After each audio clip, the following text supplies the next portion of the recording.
Je suis le bon berger qui donne sa vie pour ses brebis.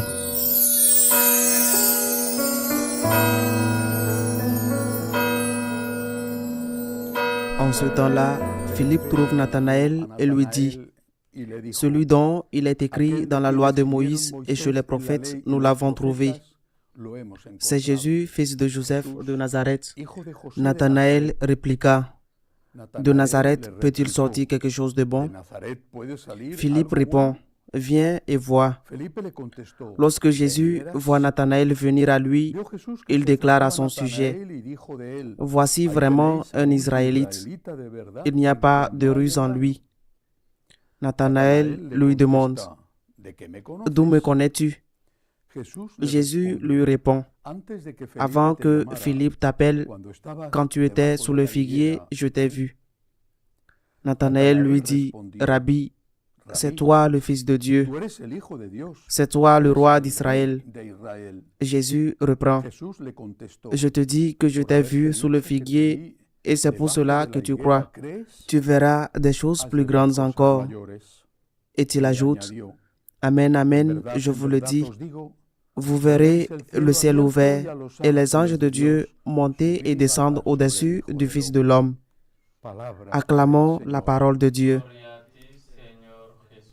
Aujourd'hui, l'Église célèbre la fête d'un apôtre, Saint Barthélemy, que Saint Jean appelle par son nom non juif, probablement grec, Nathanaël, bien qu'il ait utilisé les deux noms, comme par exemple Saint Paul, qui s'appelait Paul et était appelé Saoul. Qui était-il? Un juif respectable, un juif respectueux de la loi, comme le dit le Christ lui-même, mais aussi avec un peu d'orgueil. De Nazareth peut-il sortir quelque chose de bon? Nazareth était un village. Aujourd'hui, nous pourrions dire un village troglodyte, presque préhistorique, de grottes creusées dans la montagne. Ils vivaient dans des grottes et devant la grotte, ils avaient une partie de la maison. Probablement devant la grotte, ils avaient la partie de la maison où ils cuisinaient. À cause des sorties de fumée et à l'intérieur de la grotte, ils avaient les chambres. Il est même possible qu'il y ait eu des rues intérieures qui communiquaient certaines maisons, certaines grottes avec d'autres. Ils étaient regardés avec un certain sens, un air de supériorité par les villages voisins, Cana, qui était plus riche, Capharnaüm, qui était au bord du lac, sans parler de Tibériade, ou bien sûr de Césarée ou de Jérusalem. C'était un village, d'un village troglodyte, d'un village où l'on vit dans des grottes. Peut-il sortir quelque chose de bon?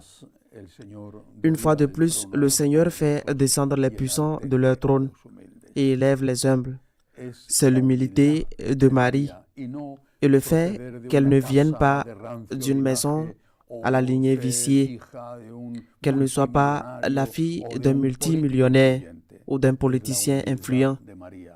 C'est l'humilité de Marie qui a attiré Dieu, de sorte qu'en elle, le Fils de Dieu a pris chair et est devenu de surcroît Fils de l'homme.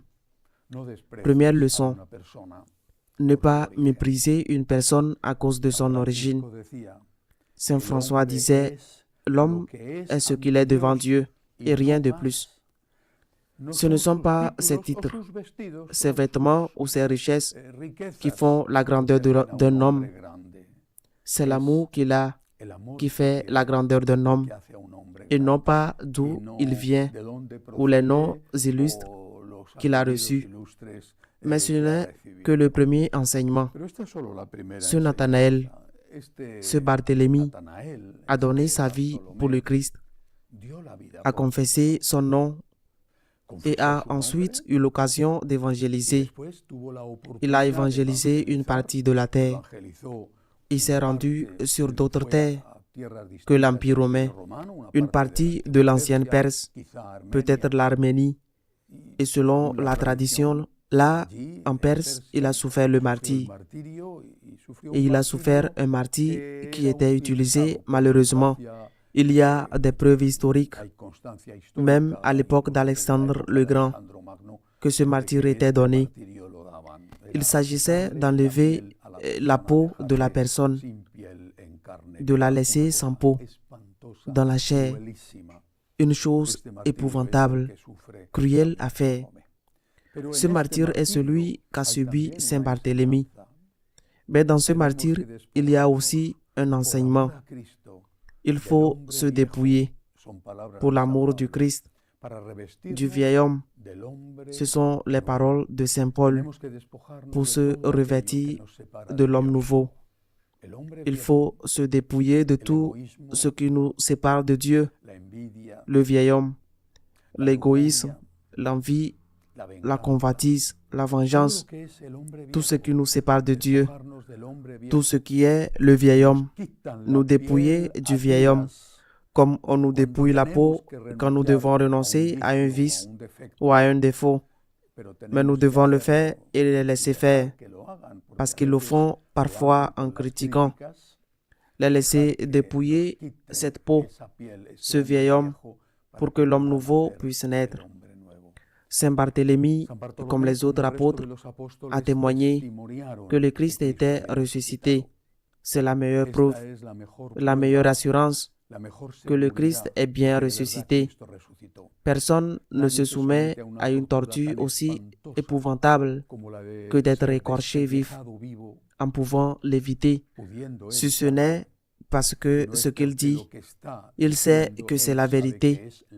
Personne ne ment pour se faire enlever la peau ou pour être condamné à mort de la manière la plus cruelle qui soit. Saint Barthélemy confesse et atteste que le Christ est ressuscité. Nous pouvons, en présence de tels témoins, dire comme lui, le Christ est ressuscité. Saint Paul dit dans une de ses lettres, « Je sais à qui j'ai confiance. » Nous aussi, nous avons fait confiance au Christ et nous avons fait confiance au témoignage des apôtres qui ont donné leur vie pour nous dire et dire à tous que le Christ était vivant, qu'il était ressuscité. Qu'ainsi soit-il.